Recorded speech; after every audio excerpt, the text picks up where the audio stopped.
Welcome to Words of Light for Today, a teaching ministry that shares godly principles while giving spiritual insight and divine revelation from the Word of God for the everydayness life brings. Be richly blessed as we join Linda Adkins. Ecclesiastes.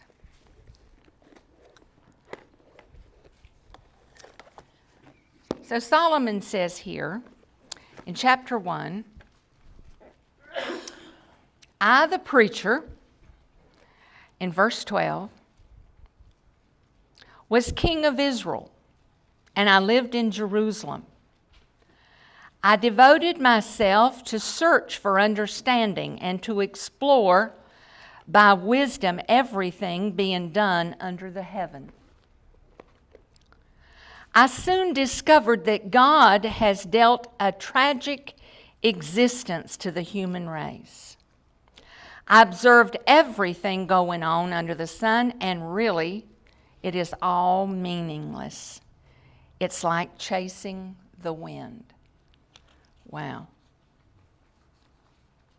I said to myself, I am wiser than any of the kings, verse 16, who ruled in Jerusalem before me. I have greater wisdom and knowledge than any of them. So I set out to learn everything from wisdom to madness and folly. But I learned firsthand that pursuing all this is like chasing the wind. Wow. Let's go over to chapter 2. So I decided in verse 12 to compare wisdom with foolishness and madness. For who can do this better than I, the king?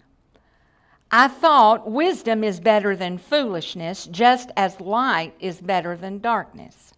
For the wise can see where they are going, but fools walk in the dark.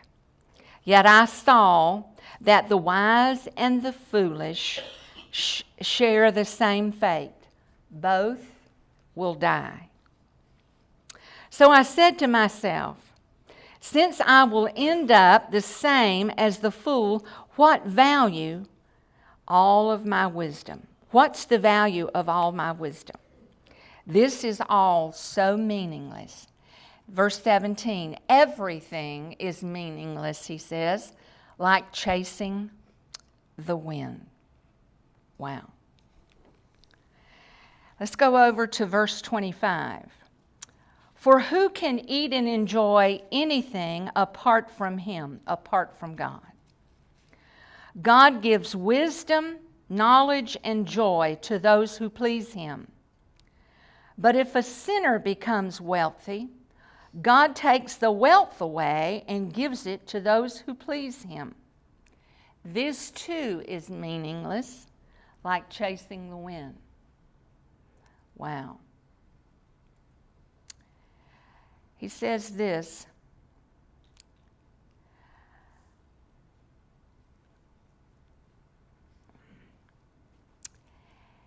everything I have gained by my skill and hard work under the sun, how meaningless. Some people work wisely with knowledge, verse 21, and skill. Listen to this. Then you must leave the fruit of their efforts to someone who hasn't worked for it. If you're going to leave something to your children, make them work for it. Don't just put in a will.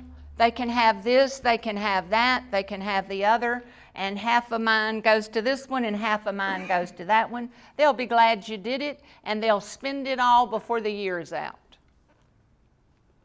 because they didn't work for it. Make them work for it.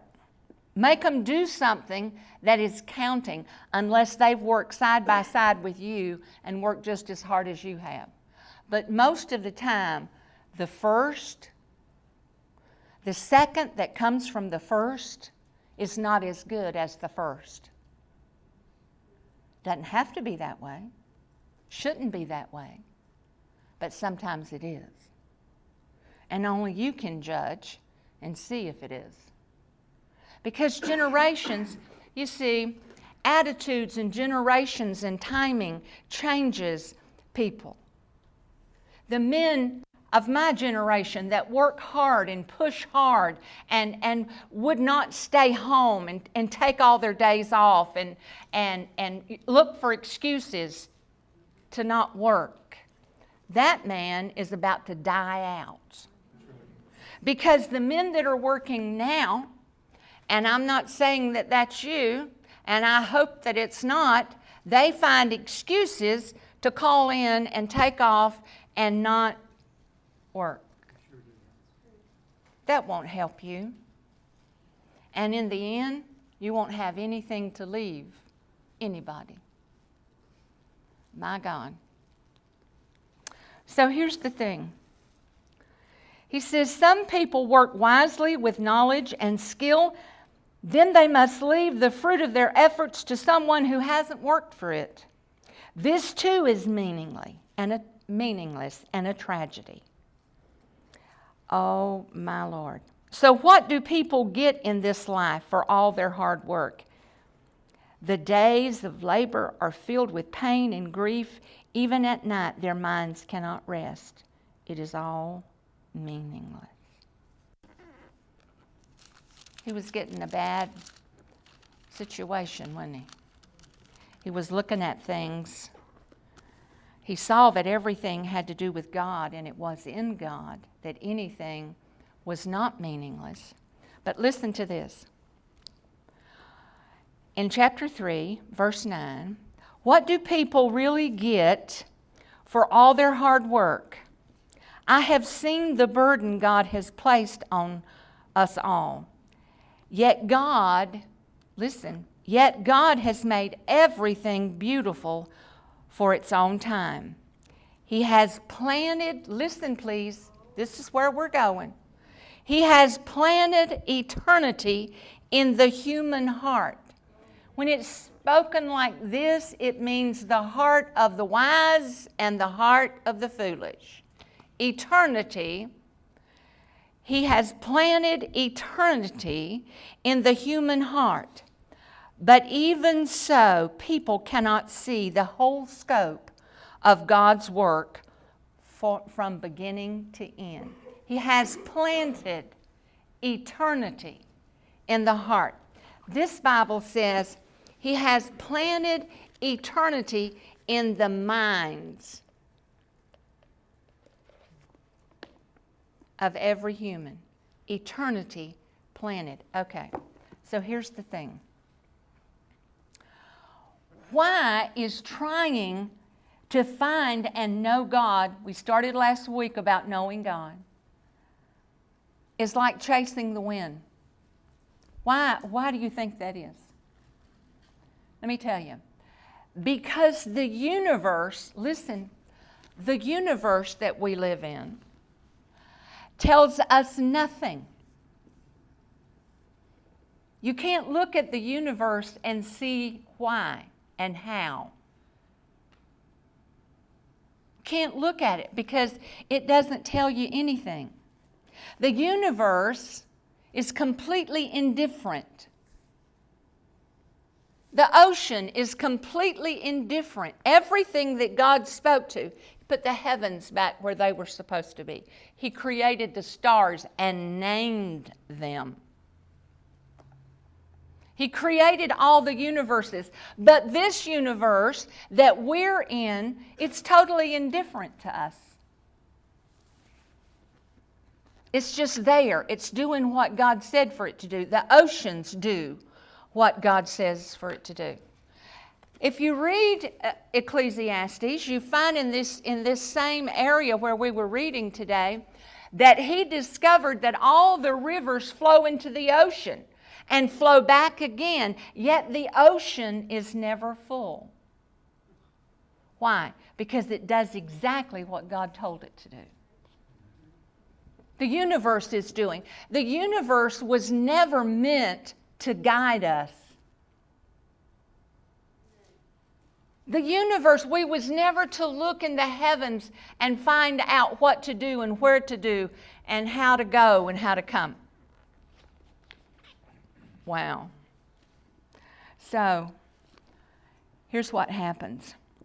Because the foolish and the wise live here, and the universe doesn't tell us anything, people make up a fake world for themselves. This is my world. I'm going to live in this world, and I have this in my world, and I fit here. And see, by making up your own world, we try to fit ourselves into it, into what we've imagined. Have you ever heard people describe their life and you think, what? I have. I've had people try to tell me how they live and how their world is and how their life revolves. And I'm thinking, you just made all that stuff up. That's not the way life is and not the way it's supposed to be. Have you ever talked to people like that? Well, I have. And he did. This old guy did. Because he says in here, he says in Ecclesiastes, he said, I've studied everybody. I've studied the wise man and I've studied the fool. And in one place in here, he says, I've studied them and I've studied the wise and I've studied the stupid. In this little translation. Really something. And we're all here in this same universe together. The wise and the foolish. Okay. So since the universe tells us nothing, the true purpose of our life is only revealed through the calling of God. Just like they said, who's going to go up to heaven and bring him down to us? Or who's going to go up? Who's going to come down to show us, to tell us? And he said, no, but you've been given the spirit of faith. You've been given that. You have the ability to use that faith and become born again. Because what you say with your mouth and believe in your heart, that causes you, he says, to be saved. To enter into that new place of salvation. Now listen. Because Adam, listen to this, because Adam didn't wait for God to tell him and to teach him about the knowledge of good and evil. Oh, wow. There's no understanding of knowledge except that which comes from God. You can do like he did, travel around and look at everything. And from chapter 1 to chapter 12, he says it's all like chasing the wind. Well, you don't have to chase the wind. You just have to know God and be known of God. And Paul found that out. He told the Galatians, he said, it's a good thing to know God, but rather to be known of God. Amen. It's one thing for you to say you know God, but it's another thing for God to say he knows you, because he'll tell you right quick, like, I don't know you. Depart from me. I don't know you. I never did know you. So here's the thing. You see, God would have taught Adam. He would have sat them down and talked to them about the knowledge of good and evil. He would have told them the truth. But see, they wouldn't wait, and they tried to find it out on their own. And therefore, they did not allow God to be God, and they lost everything. And you know what? They never regained it. They never regained it. So there is this supreme importance. Whether our thinking creates a sense of meaning and purpose for our lives from what God reveals, we have to realize that in here is our purpose. In here is our understanding. In here, our thinking needs to be gathered from here. If it's not, if it doesn't come from here, you don't have any understanding. And the most of the doctors of the Scriptures don't even know the spirit behind it. When we realize that, I need to know my purpose and see the supreme question, and we're going to get into this next week. The supreme question for everybody is, why am I here? Why was I born?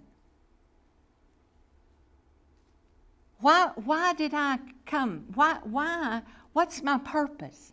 But it's all in here. It's every bit in here. Your purpose, the reality of your life, why you were born. He has something for you to do. Well, is it to preach? Well, you see, for me it was to preach, but when I was born into a family that a lot of them stuttered.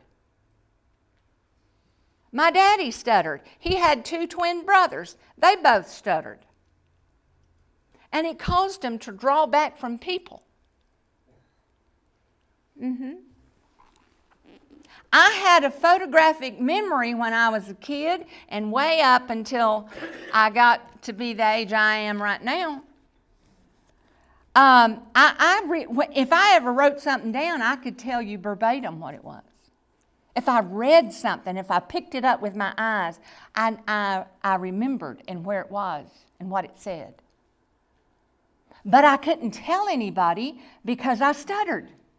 Nobody knew that. Listen to me. But he called me to preach in the middle of my stuttering.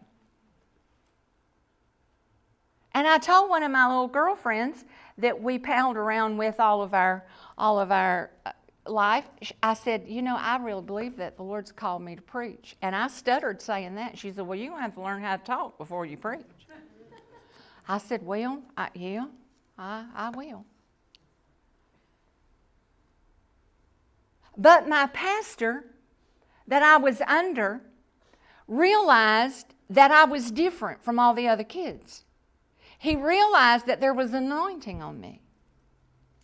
And so he was going to have a kids thing, a teenage thing. And so he said, I want you to speak. And I looked at him like, well, I can't. And he says, now don't worry about anything. I just want you to get a little message. And you know what? God just dropped something in my heart. And I didn't know enough back then to write things down and make notes. He just put it in, and when he put it in, I had that photographic memory, and I remembered what he said to me. Listen. And when I got up in front of all those people, I didn't stutter a bit. I opened my mouth and began to talk, and listen, they all sat there and went, because they knew me. I mean, they would even laugh at me and make fun of me. They did that my entire life.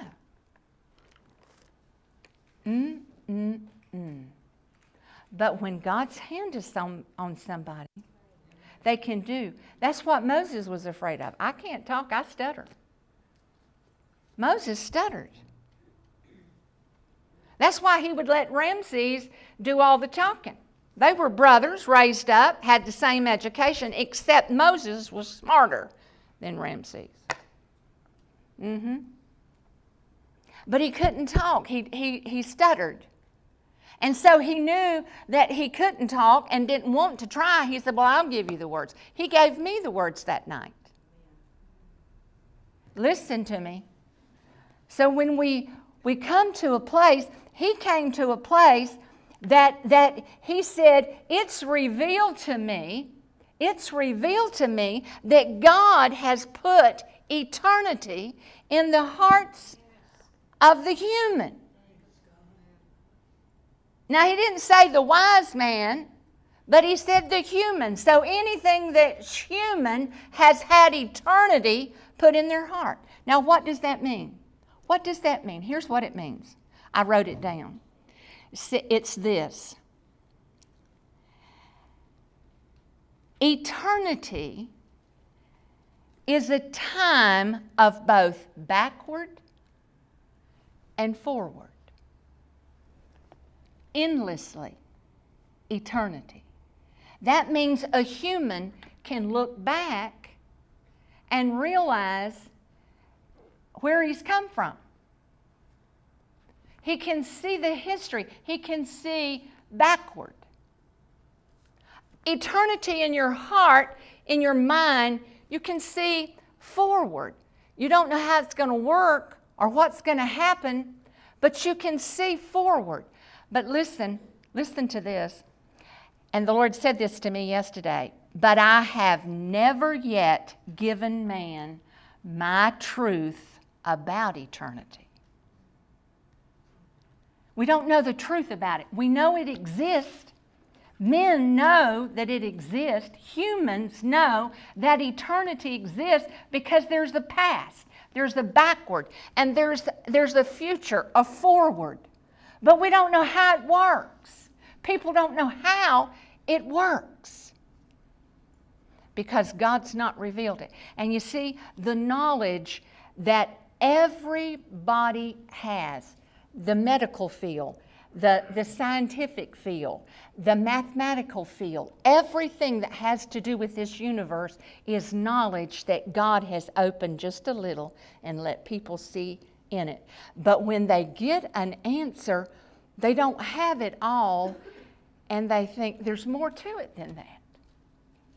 But we won't get it until he decides to open it a little bit more. Why haven't they found a cure to cancer? He knows one. He knows a cure to cancer. But you see, all that he has given to him, they have charged exorbitant prices. And it's all for money, and he hates that. So he's not revealed to them all there is to know. He's not revealed to them all the quantum sciences that can leap from one planet to the other. He knows all that. He created all that. They don't know the depths and the mountains. They can design a thing that you empty the oceans and you see all that's underneath it. But let me tell you, that's just imaginary because we make up our own fake world. We don't understand how it all works. Why does the oceans, everything empty into the oceans, yet the ocean never fills up? Why? Because it was created. And the one that created it has the power. And he tells it what to do and how to do and when to do and to come this far and no further. Lord have mercy. So it's in the heart and mind of every human to realize that there is eternity because we can see backwards and we can see forward, but we don't know how it works. We don't know how to write it down. And there's maths right now that would take all the blackboards in the world to figure out the last end results of a mathematical problem of this universe. But he won't let us find it because we'd misuse it. Foolish men sell things.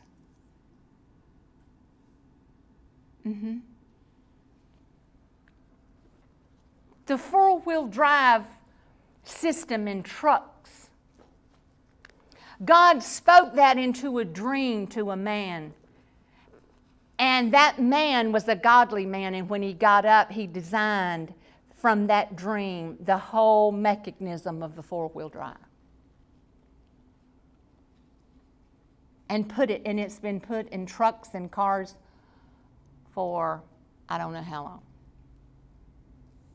My God. Einstein was a Jew, but they thought he was stupid. When he went to school, they thought he was stupid. He couldn't learn or didn't want to learn what they were doing. But he wasn't stupid. The teacher told his mother, says he won't never get it.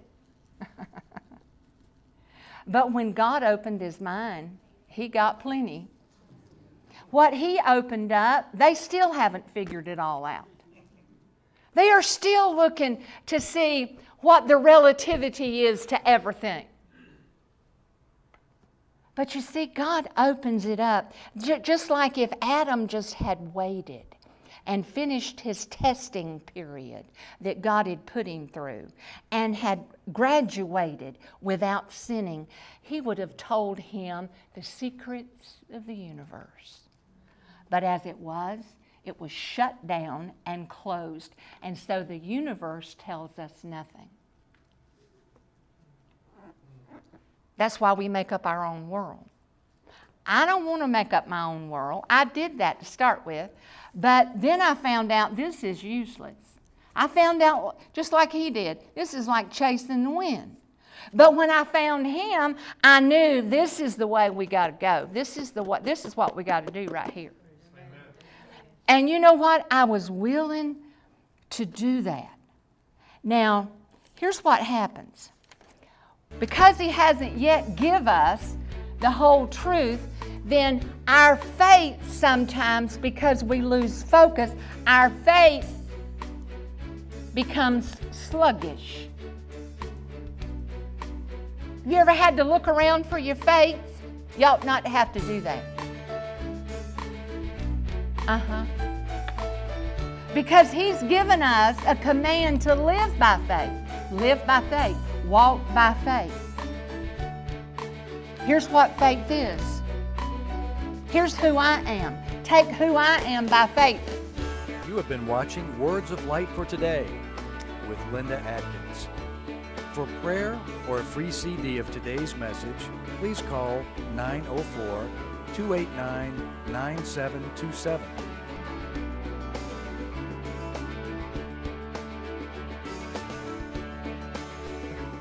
Visit our website at wordsoflight.org, where you may order explosive and anointed teaching messages or other great resources from our bookstore. Be blessed and join Linda Adkins next time as she brings Words of Light for Today.